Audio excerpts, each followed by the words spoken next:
নমস্কার, তিয়াশার রান্নাবান্নাতে আপনাদের সবাইকে স্বাগত। আজকের আপনাদের সাথে শেয়ার করব বেগুনের ঝালের রেসিপি। এইভাবে বেগুনের ঝালের রেসিপিটা বানানো কিন্তু খুবই সহজ আর খেতে কিন্তু দারুণ টেস্টি হয়। আর এটা ভাত, রুটি, লুচি, পরোটার সাথেও কিন্তু একদম জমে যায়।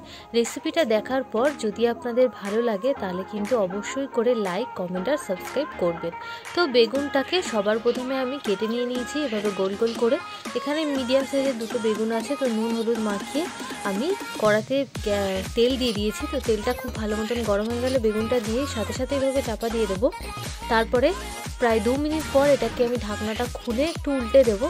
হালকা নাড়াচাড়া করলেই কিন্তু বেগুন ভাজাটা একদম রেডি হয়ে যাবে। তারপরে আমি বেগুনগুলোকে তুলে নিয়েছি। তারপর কড়ার মধ্যে আরেকটু সামান্য পরিমাণে দিয়ে দিয়েছি তেল, দিয়ে দিয়েছি হাফ চামচ মতন কালো জিরে, হাফ টুকরো মতন টমেটো আর 3টে চেরা কাঁচা লঙ্কা। ঝালটা অবশ্যই স্বাদ মতন দেবেন, যে যতটা পরিমাণে ঝাল খান ততটা পরিমাণেই এখানে অ্যাড করে দেবেন।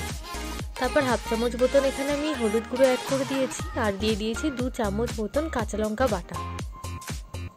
এটা অপশনাল, আপনারা যদি দিতে চান তো দিতে পারেন। তারপরে এখানে আমি দিয়ে দিয়েছি 2 চামচ মতন সর্ষেকে আমি মিক্সিতে পেস্ট করে নিয়েছিলাম, তো সর্ষেটাকেই দিয়ে দিলাম। এবার সর্ষেটা দিয়ে খুব ভালো মতন করে কিন্তু হালকা একটু নাড়াচাড়া করে নেব। তারপর ভেজে রাখা বেগুনটা দিয়ে এর মধ্যে দিয়ে হালকা একটু নাড়াচাড়া করে নেব। স্বাদ মতো নুন দেবো যাতে বেগুনটার সাথে খুব ভালো মতন সর্ষেটা মিশে যায়।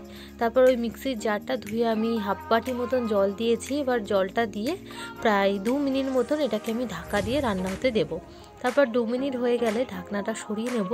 তারপর ওপর দিয়ে সামান্য পরিমাণে একটু চিনি দিয়ে দেবো যাতে স্বাদটা খুব সুন্দর ব্যালেন্স হয়।